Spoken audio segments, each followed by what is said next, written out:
Agora nós vamos aos Estados Unidos para conversar com Caio Blinder, que está acompanhando direto a repercussão por lá dessa ameaça da Coreia do Norte de novos testes. Caio, o clima esquentou, não é? Boa tarde. Boa tarde, Denise. Bem, estamos no território da ausência de opções atraentes. Diplomacia, de fato, não funciona, mas as cartadas militares tampouco são promissoras. Então, nós estamos nessa zona cinzenta, porque a ideia de um ataque militar, que não seja uma coisa simbólica, está sendo descartada nesse momento, apesar de um discurso mais belicoso de alguns atores, e a diplomacia tampouco tem para onde andar. E sanções também não, porque qualquer pacote de sanções, como diz o chanceler brasileiro, a ser aprovado pelo Conselho de Segurança da ONU, vai ser um pacote diluído para conseguir apoio da China e da Rússia, que não estão tão afinados com o discurso americano, o discurso japonês, ou seja, qualquer pacote de consenso realmente é ineficaz. Agora, Caio, até a China e a Rússia criticaram muito esse último teste. Ele causou um clima de apreensão maior, porque não se sabe até onde pode chegar, inclusive porque eles estão declarando que têm condições de fazer quantas bombas quiserem. Não, mas a Coreia do Norte é sempre criticada.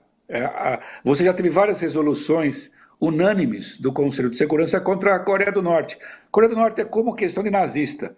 Todo mundo critica nazista. E daí? Tem uma marcha neonazista, você critica neonazista. São alvos fáceis para a nossa condenação moral e retórica.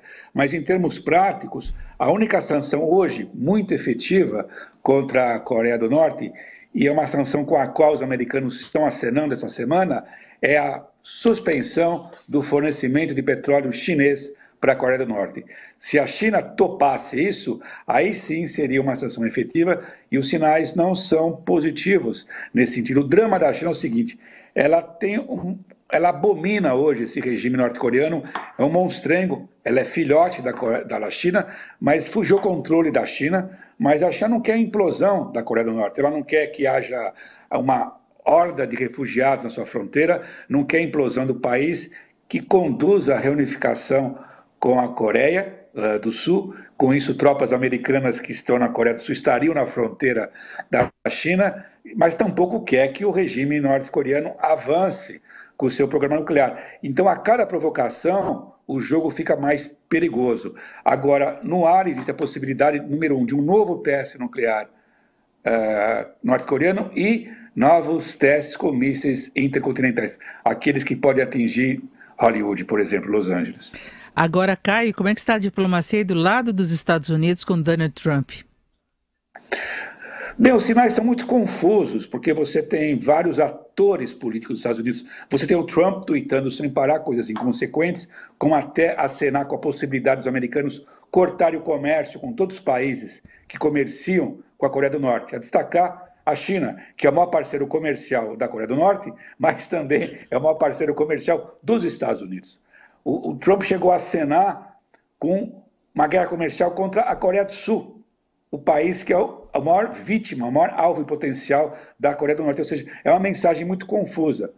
Felizmente, nós temos alguns adultos no Salão Oval da Casa Branca, hoje em dia, como uma espécie, entre aspas, de junta militar, né? Os generais tentam controlar um pouco os rompantes tuiteiros do Trump.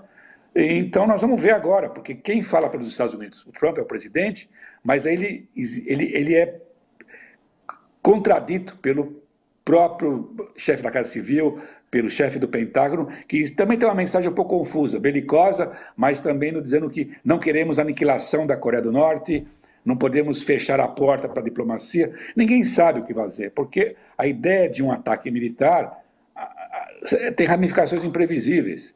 Então, todo mundo tem medo de falar disso. Numa situação, um barril de pólvora nuclear, como é o caso da Coreia do Norte, com o regime liderado por um lunático. A gente não sabe, para terminar o raciocínio, se esse lunático tem algum método de atuação ou ele é louco. Ou seja, a meta na loucura do Kim Jong-un, o que ele quer? A impressão que eu tenho é que ele quer extorquir alguma coisa do Ocidente, da China, e o pior, ele quer aceitação, a sua aceitação no clube nuclear. Ele quer respeito, que é uma coisa pavorosa. O gangster quer respeito.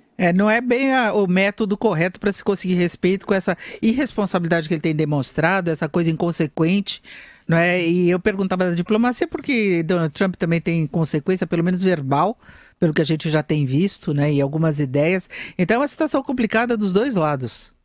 Não, é complicado porque você fazer diplomacia via tweet é uma coisa nova na diplomacia mundial, é muito perigoso, porque você gera um comportamento do outro lado de um ator político totalmente imprevisível e maluco, como Kim Jong-un. Ele pode fazer um erro de cálculo em função de um tweet de um presidente. Guerras mundiais começaram por erros de cálculo. Agora seria o fim da picada uma guerra mundial começar por causa de um tweet. Não. Tá certo, então, Desculpa a Caio. piada, desculpa a leveza, mas o assunto é sério. Mas é sério, mas é isso, né? Você pode perder o bom humor mesmo numa situação tão grave. Tomara que eles tenham juízo. É isso que a gente tem que falar. Já não é nem mais diplomacia, é juízo mesmo. Caio, obrigada pela sua participação aqui no Jornal Jovem Pan. Uma boa tarde. Obrigado. Antes do juízo final, né? Juízo antes do juízo final. Tá certo.